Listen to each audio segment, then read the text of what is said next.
identity. And identity is defined, as we said, by worship. By worship. Because this is what we are created for. And if you scrutinize what we've been saying, you could take all of this as an explanation of one verse in the Quran. And by the way, one verse of the Quran could give you so much information, but the problem is that we have a problem with the language.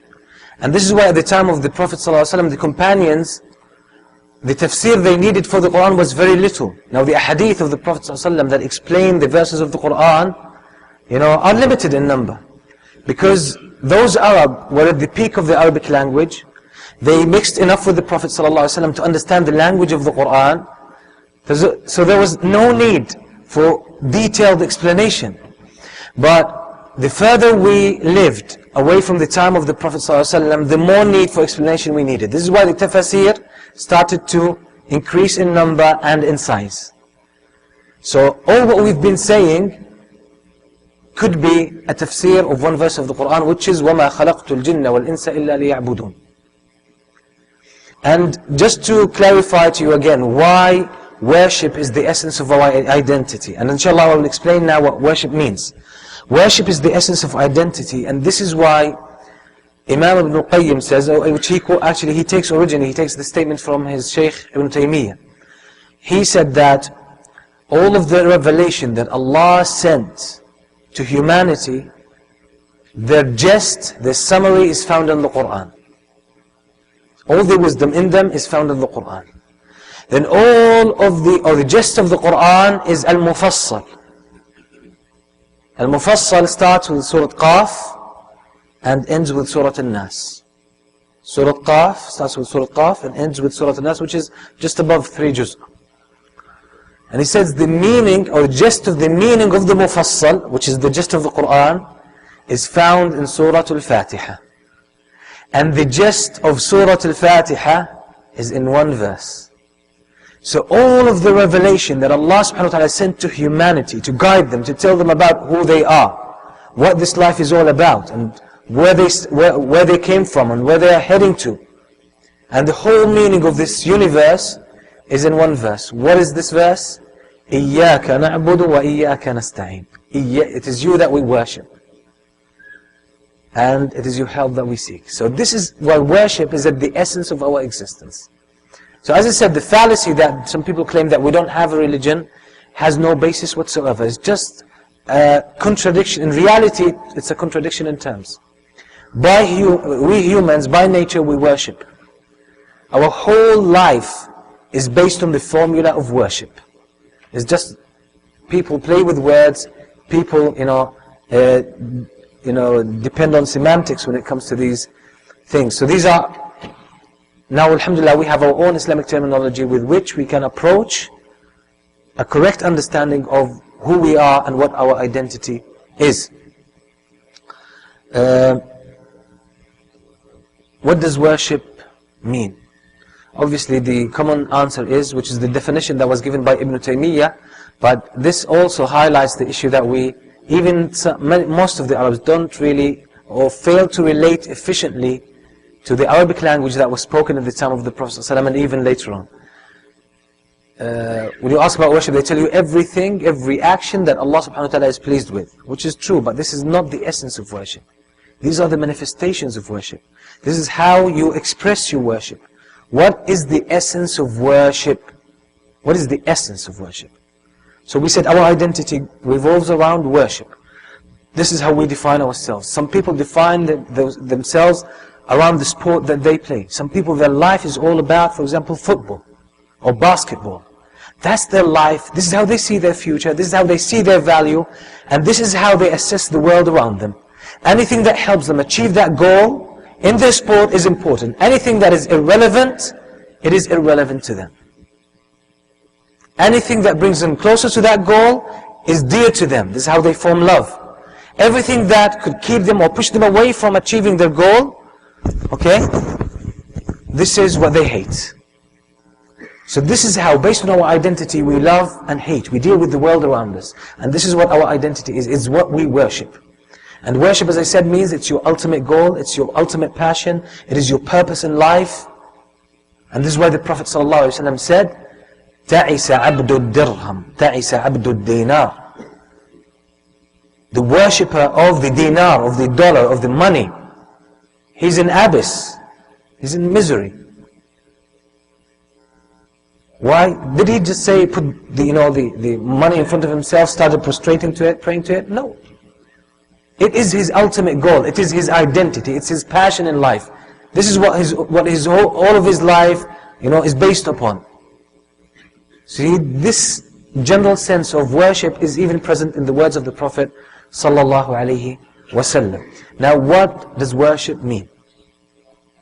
What is the essence of worship? Those who heard the answer from me, please don't say it.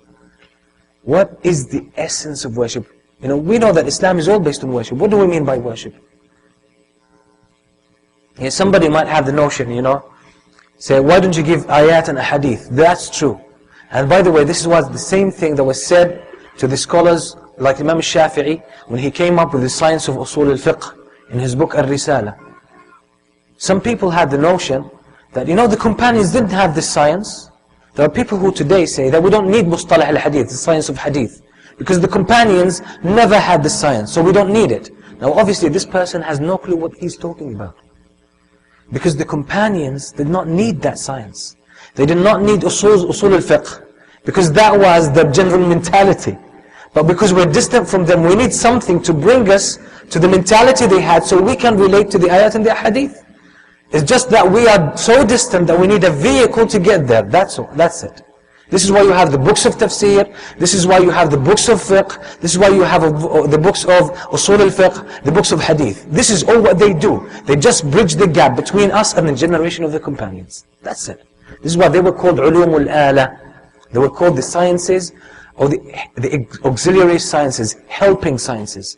They just help you get closer to the state in which the companions were. That's it. So this is why you open the books of tafsir, they have so many explanations, so many things to say. You say, why do we need this? The companions heard the word of the Prophet ﷺ, they heard the verse, they understood it. Yes, because they had the skills to understand it, but we lack these skills. Now you need these sciences to help you appreciate. And this is exactly what I'm trying to do. Help ourselves relate to what we mean when we say La ilaha illallah Muhammadur Rasulullah. Understand what Allah subhanahu wa ta'ala is telling us when He says, وَمَا خَلَقْتُ الْجِنَّ وَالْإِنسَ إِلَّا لِيَعْبُدُونَ. That's the reality of your existence, that's the reason you exist, and that's who you are. That's who you are.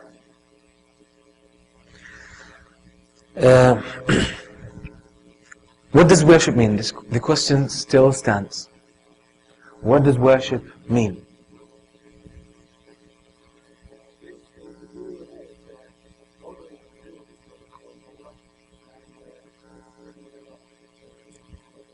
Jazakallah khair, to do what Allah subhanahu wa ta'ala commands us to do, but this is a manifestation of worship. And I will clarify why. If you have worship, you will be obedient. If you have the essence of worship. If you don't have it, you won't be obedient.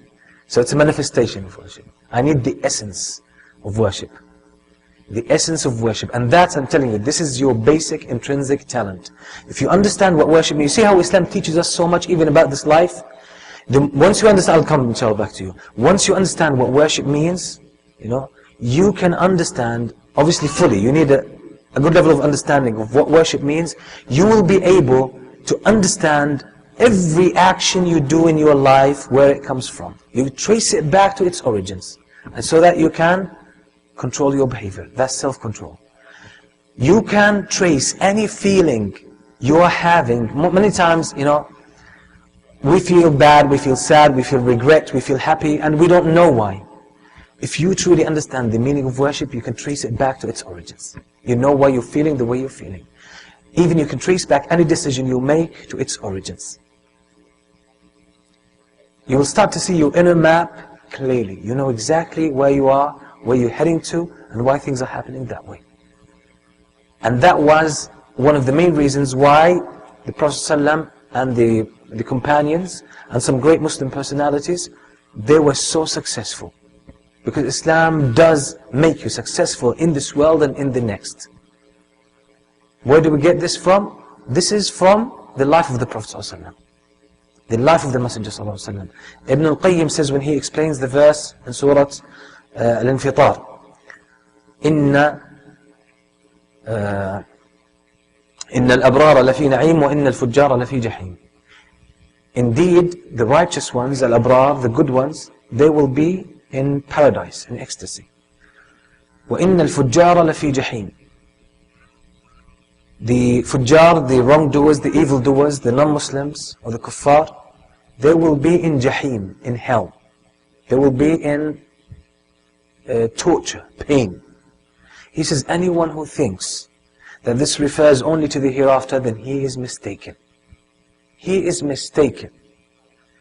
إِنَّ الْأَبْرَارَ لَفِي نَعِيمٍ. That the true believers are in paradise in this world and in the grave and in the next life. And the fujjar are in hell in this world and in the grave and in the hellfire. He also says that there is a Jannah in this world. There is paradise in this world. He who does not enter it will not enter Jannah in the hereafter. That's what we call the sweetness of Iman. That's the sweetness of Iman. It comes obviously from worship. From worship. Now, the brother had an answer about worship. Jazakallah khair. I will come to this and explain it. Why the Prophet ﷺ said, Ad-du'a huwa al-ibadah. What is the reality of ibadah, the essence of ibadah? Ad-du'a is one of the clearest manifestations of the meaning of worship. And this is why the Prophet ﷺ said, it is al-ibadah. Inshallah. Ahsant. This is not my statement, this is Ibn Taymiyyah's statement. And this is in the Quran. Listen to what Allah subhanahu wa ta'ala has to say in Surah Al-Baqarah. وَمِنَ النَّاسِ. What's this? MashaAllah. وَمِنَ النَّاسِ مَنْ يَتَّخِذُ مِنْ دُونِ اللَّهِ أَنْدَادًا يُحِبُّونَهُمْ كَحُبِّ اللَّهِ. Some people take partners in worship along with Allah. They love them more than they love Allah. وَالَّذِينَ آمَنُوا أَشَدُّ حُبًّا لِلَّهِ. The believers love Allah more. They love Allah subhanahu wa ta'ala more. So this is a clear indication that the essence, and this is by the way a consensus among the Muslim scholars, that the essence of worship is love. We have different names for it, and this is another problem with how at this time we relate to the Arabic language.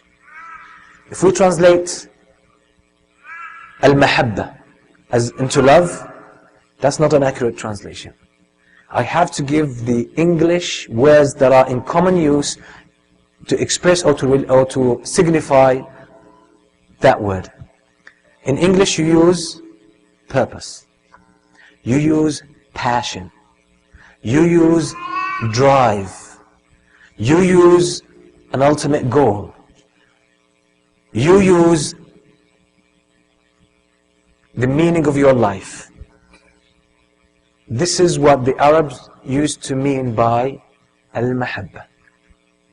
Al-mahabba, it is the most basic drive and hunger within you to make it to Allah subhanahu wa ta'ala, to the pleasure of Allah subhanahu wa ta'ala. Every human being is given that hunger, that drive. It is at the bottom of everything you do. This is why Ibn Taymiyyah says in Al-Majmu' al-Fatawa, and he actually has a special small treatise or book. It's called Risalatun fil Mahabba. A treatise or a thesis on Al-Mahabba. He talks about this basic drive that runs all of human life, all of human behavior. So he says, كل حركة في الكون كل حركة في الكون فأصلها المحبة. Every move in this world, it originates from mahabba, from love, this drive the creation has towards Allah subhanahu wa ta'ala. Everything. He says the rain falls, the vegetation grows, we do the things we do, everything happens in this world because of the love of Allah subhanahu wa ta'ala. This is where it originates. So this is why the whole world worships Allah subhanahu wa ta'ala. It has this love, and this is how the whole universe is run, by love for Allah subhanahu wa ta'ala.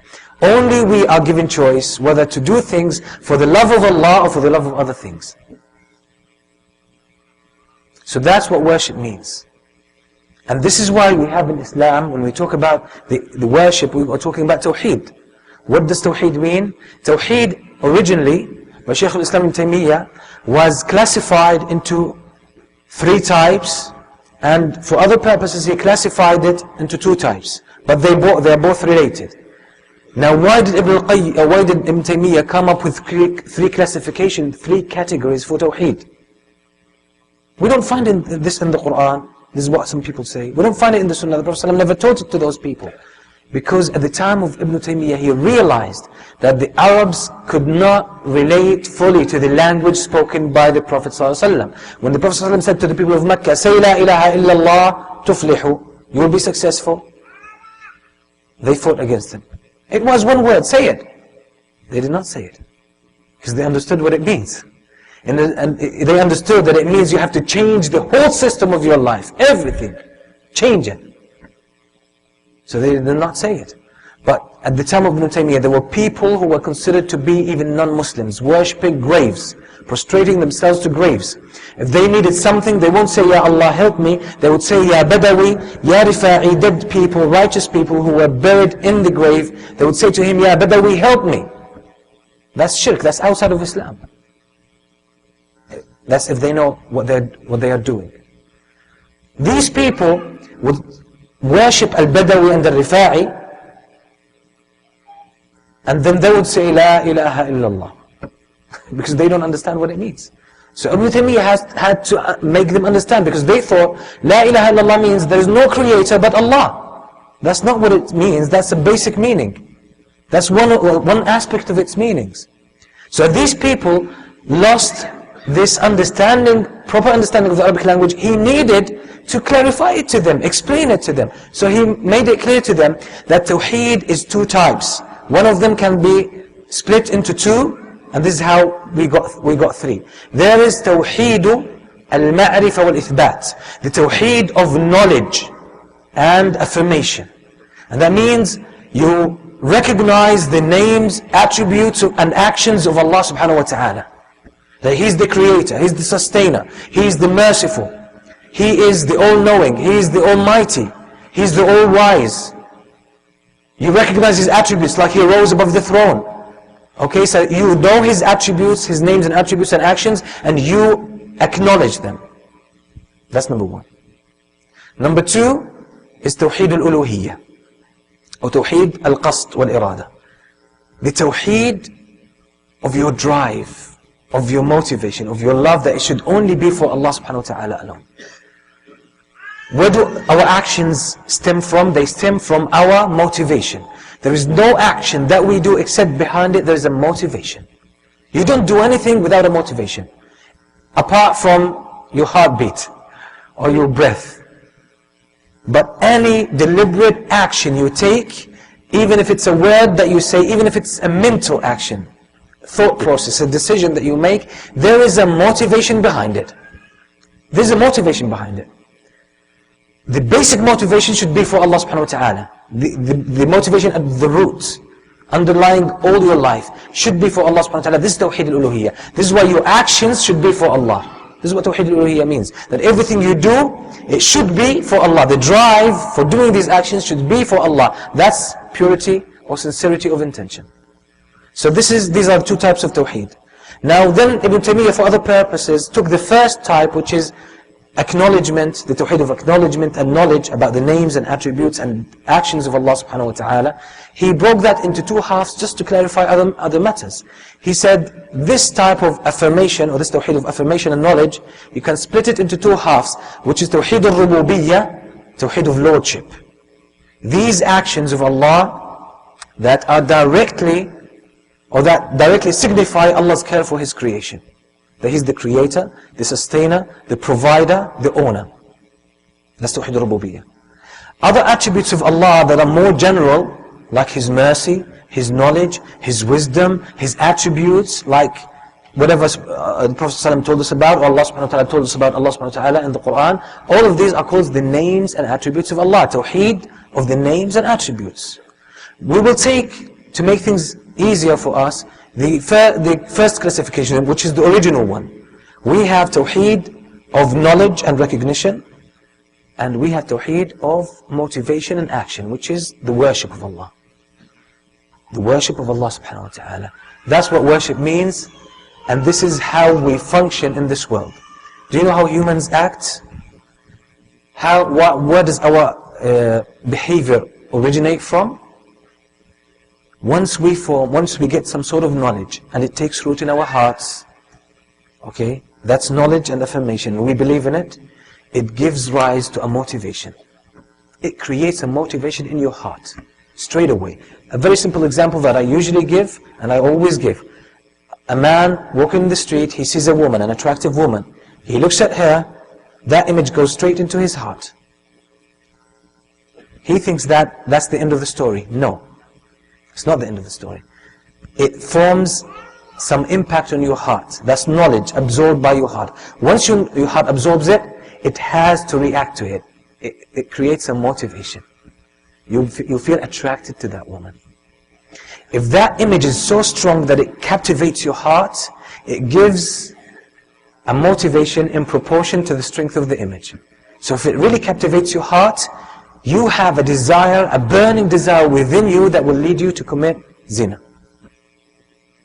That's the simplest form of behavior. Obviously it could be more complicated because there are other motivations and other attractions into play at the same time. But that's the basic level. So what does worship mean? Worship means that we absorb the knowledge that Allah gives us in the Quran and the Sunnah about Allah subhanahu wa ta'ala. All His names and attributes are great.